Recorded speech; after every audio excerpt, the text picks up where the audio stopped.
Thank you for joining Wars of the Rosies as we continue with Part 10, Testimony of Lord Durham, from the Mystic Tide, Book the Third, The Testimony, by Albert G. Mackey. Testimony of Lord Durham.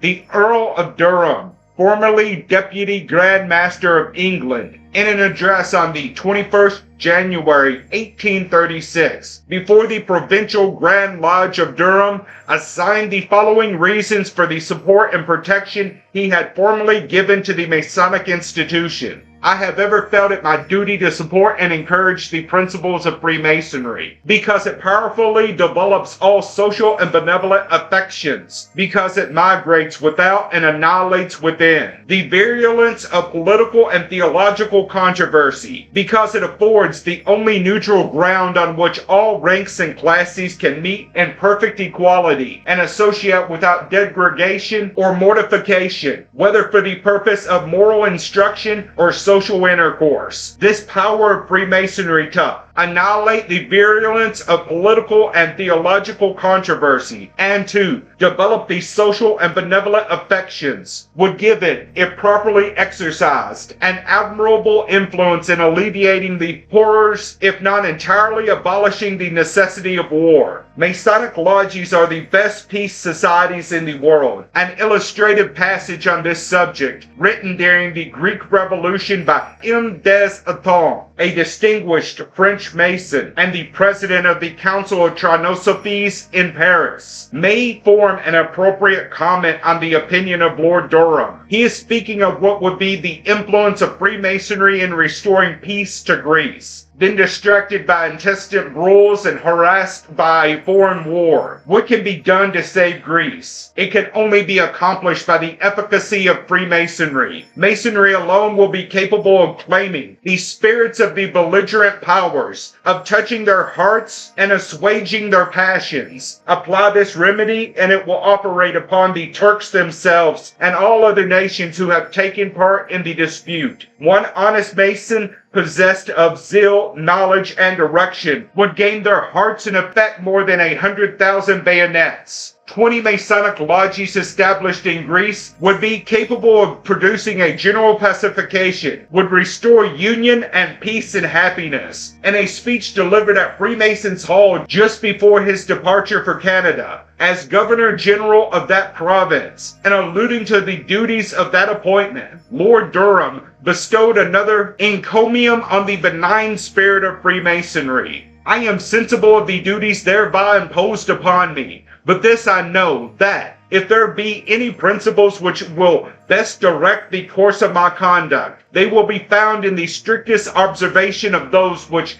illustrate and adorn the craft. When I remember that the love of justice and tolerance are among the primary objects of Freemasonry, I feel by following these principles, which are the ornaments of our order, I shall succeed in proportion as I shall observe them, thus carrying into practice the Masonic tenets of peace, forgiveness, and charity.